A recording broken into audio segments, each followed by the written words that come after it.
Grant Hardin, a 50-year-old law enforcement officer, was hiding a terrifying secret. He was apprehended on suspicion of murder, but as the case unfolded, his actions and history turned out to be so disturbing that during his interrogation, he attempted every possible method to evade justice. On February 23rd, James Appleton had pulled into a parking lot on Ganridge Road to take a phone call from his brother-in-law. Suddenly, a loud banging noise was heard through the line, and the call abruptly ended. A bystander noticed a white Chevrolet Malibu positioned behind James's vehicle, which quickly sped off following the sound.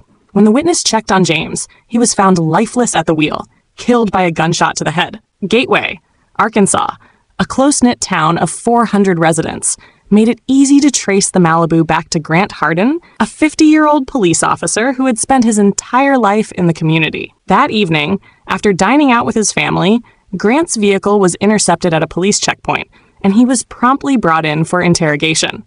Unfortunately for the investigators, Grant's own experience in law enforcement made the process one of the most grueling and complex that Arkansas police had ever faced. I'm Detective Chamberlain. I know we haven't met. James Chamberlain. Okay.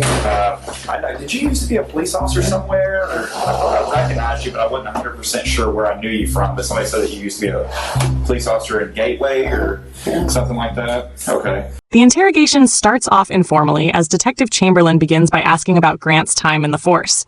Since they're both officers, he believes he can quickly find common ground, fostering a sense of trust and ideally getting Grant to open up more easily. However, this approach would soon prove to have the reverse impact. Grant is then informed of his rights, but he chooses this moment to begin complicating things for the investigators.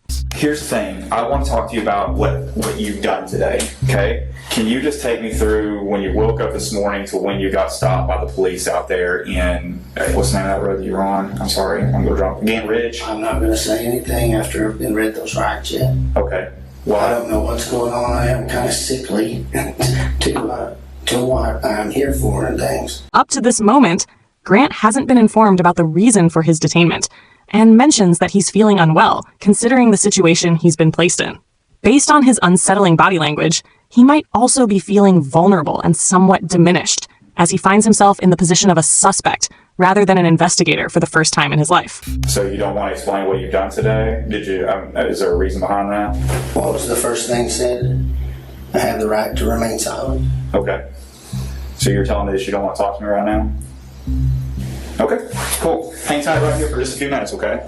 As is typical in situations like this, the detectives step out of the room for a few minutes to discuss how they'll proceed with the interrogation. This not only allows them to plan their strategy, but also gives the suspect a moment alone to stress over what might be happening and develop anxiety about their predicament. At the same time, however, it may also provide the suspect with an opportunity to gather their thoughts and craft their own narrative and tactic for the questioning, potentially putting the detectives at a disadvantage instead. By the way, I'm Detective Cordier. I think we've met once before. Probably so. Yeah, I think so. Okay, so I don't know if I scared you at the beginning or what, but that's why I was trying to, and I can't, you see the position that I'm in. I can't tell you why you're here, but at the same time, I need to rule you out into something. Does that make sense? When the detectives come back into the room, they take a noticeably different route, this time trying to make Grant feel comfortable, assuring him that they simply need to rule him out of any involvement, and then he'll be free to leave. Most individuals would, even subconsciously, be more likely to talk in hopes of ending the situation quickly,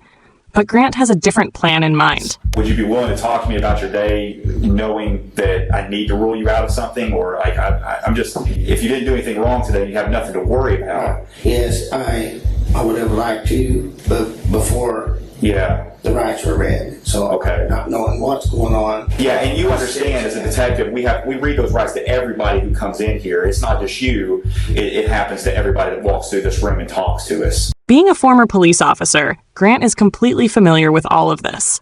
He understands that every individual questioned, guilty or not, must be informed of their rights. This basically discredits it as the genuine reason for his silence. He's merely using it as a pretext to avoid speaking, and potentially even to delay the process. I guess my question is this, knowing what I just told you, I guess if it was me and I was if I was in your position, I'd be like, hey, James, I did this. Or Grant, I did this. I was at, here, here, and here. And I would just be done with it. But at this point, I can't clear you from this because you could still potentially be a suspect. I don't know if I'm not explaining it right or what's going on here. It fine. I just have to, once the rights have been read, I have to, it says I have the right to be silent. Yes. Okay. Just tell me this. I know you were a police officer before, right? You're a police officer in Gateway? It's an easy yes or no. I'm being silent. Well, I can see that. We can do this all night. It doesn't bother me. You're going to continue to be a suspect until I find out otherwise. Okay. Unfortunately for the investigators, Grant is following procedure flawlessly during the interrogation.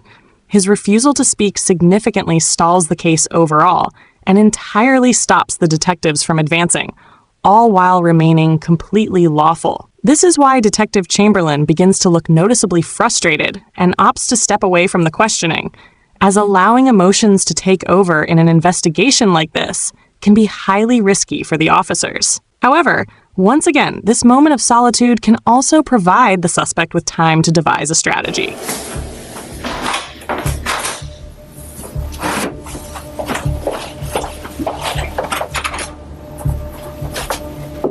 Hello, I need to go You need to go where? home or get ready for work in a little bit. Okay, we'll just have a seat and I'll get it for you. Okay. Okay. All right, thank you. Yes, sir. The other officer told me you want to talk to me again. What's going on? I'm just ready to go. Okay. And I'm not ready for you to go yet, so you're not going to be able to go. I've got other things that I'm doing right now, so. I was gonna go. Oh, no, you're not going to Tell go. you that. Okay. Yeah, no, you're not. But I wanted okay. Perfect. Thank you. Strangely enough, in many similar investigations, this is typically the point where officers might decide on the suspect's fate. The interrogation is clearly at a deadlock, with no headway being made in any direction. Standard procedure would be to either collect enough evidence to formally charge the suspect with a crime, or let them go due to insufficient proof. But whether the detective believes he can still draw out more details or it's a pride-driven decision, Grant is ordered to remain and continue the questioning. The police then take some time to try reconstructing more of the narrative, speaking with witnesses in an attempt to place Grant at the crime scene. While his refusal to speak is entirely lawful and within his rights, it only heightens the detective's suspicions. That suspicion intensifies when Grant's wife mentions that his sole alibi was her assumption he had been scattering grass seed at the time of James's murder. All evidence begins to point squarely at Grant, prompting Detective Chamberlain to return for a third round of questioning. Detective Cordero is talking to your wife right now. I talked to her a little bit, so I've kind of got a timeline of where you were and where you weren't today. We all know what happened, okay? I'm not trying to get you in any trouble. I'm not trying to get her in any trouble. You've got a little daughter, 16, who needs her parents, okay? I don't know if you've had a problem with this guy for a while, and this was an accident, or you maliciously chased him down, or what happened. But if I don't get your side of the story, I won't ever know. We're writing a book. You got chapter 1, you got chapter 2, and chapter 3. Chapter 1 is what happened today, what started out today, how your day started. Chapter 2 is what led up to the incident, and chapter 3 is you telling me about what happened to lead you up to that. I know you went to eat, out tonight. I know what you said at dinner. I know that you went to Lowe's afterwards. I know everything, but I don't know what caused the incident. And if I don't know that, I've got to assume the worst. I'll let you think about it. I'll give you one more chance here in a few minutes, and I'm not going to talk to you anymore. I'm telling you that. Well, what happened? I know, you know. We have witnesses that put you there. They physically ID'd you. The 2 cars that drove by. Look, man, I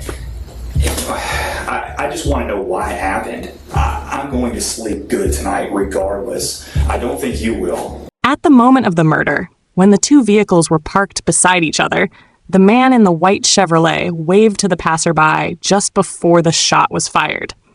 As they drove past, they managed to get a clear view of the driver.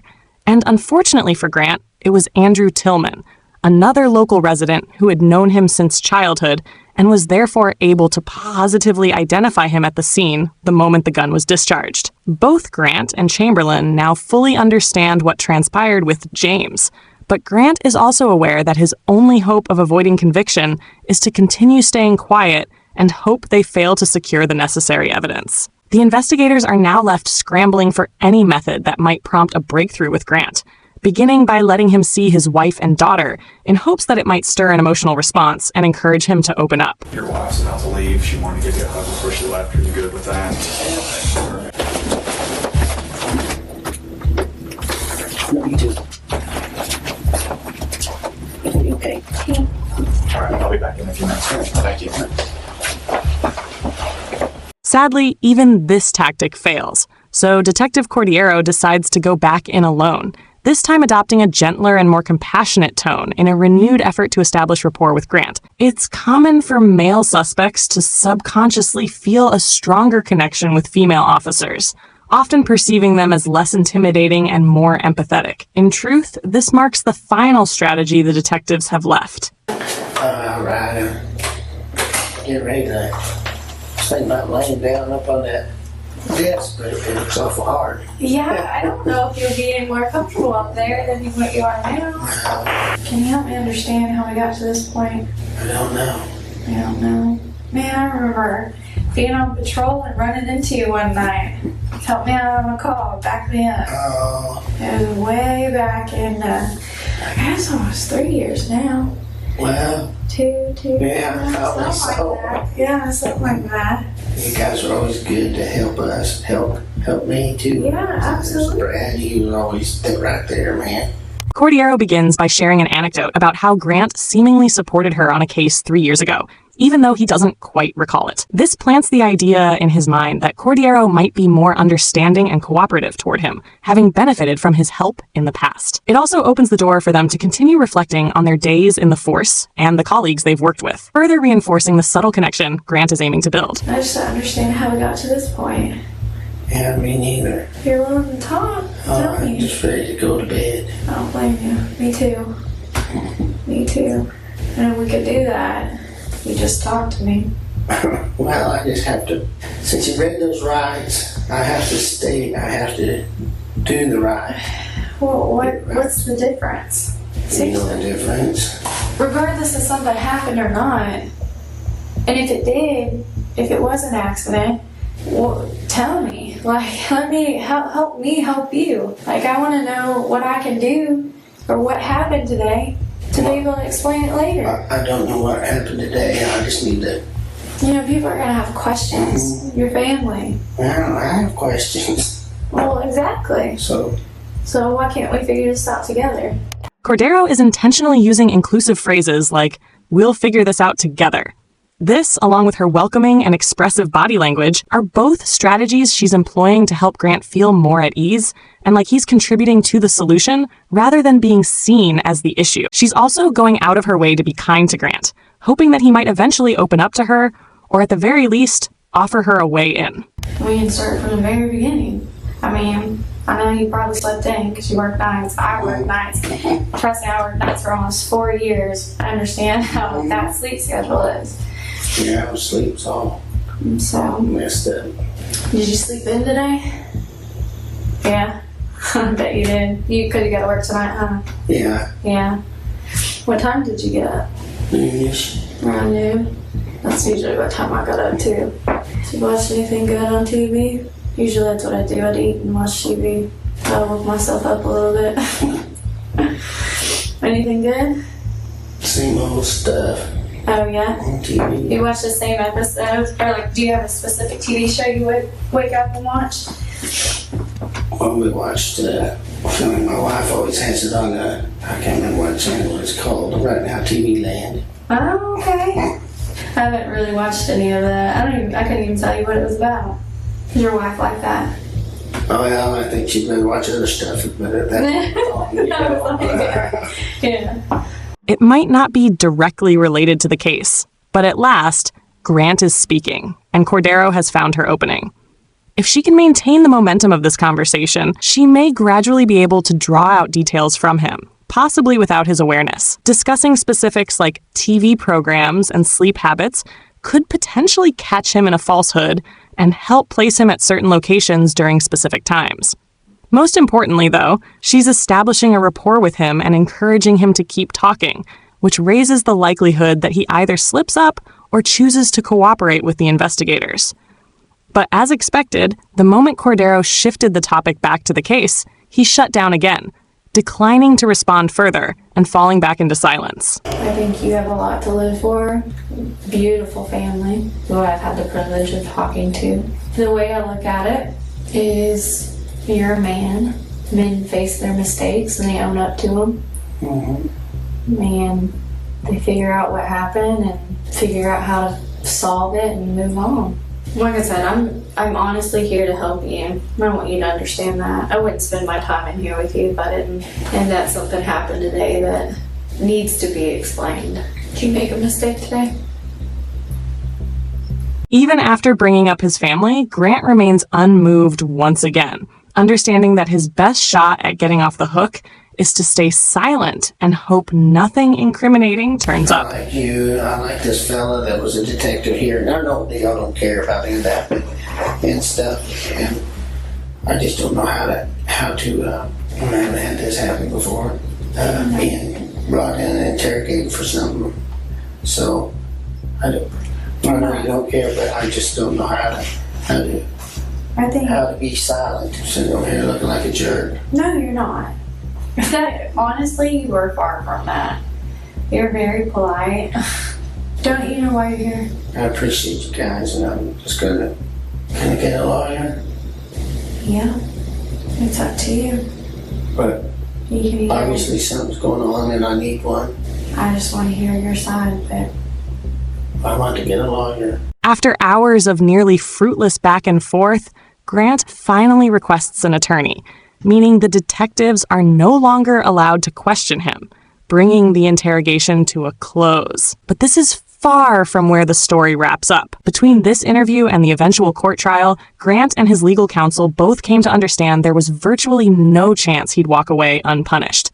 Not only had a witness at the crime scene all but seen him fire the weapon, but people were also beginning to uncover that he had either been dismissed or had quit from 3 separate law enforcement roles before becoming the police chief in his hometown.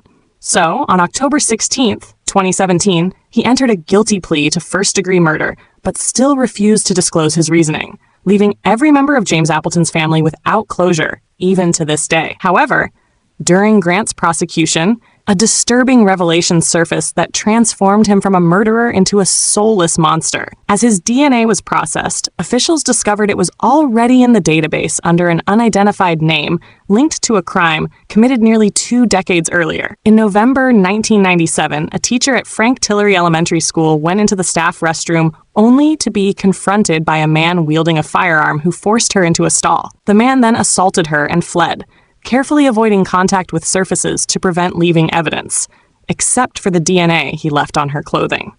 Local authorities did everything in their power to identify the attacker, but after 20 months, the case went cold, until 2 decades later, when Grant Hardin's DNA turned out to be a perfect match. Thanks to Rogers Police obtaining a John Doe warrant back in 2003, allowing for the arrest of an unidentified suspect and bypassing the statute of limitations, he was handed a 14-year sentence for the assault, in addition to the 21 years for the murder of James Appleton. Thus, Grant Hardin received a total of 35 years in prison, making it likely he'll spend the rest of his life behind bars.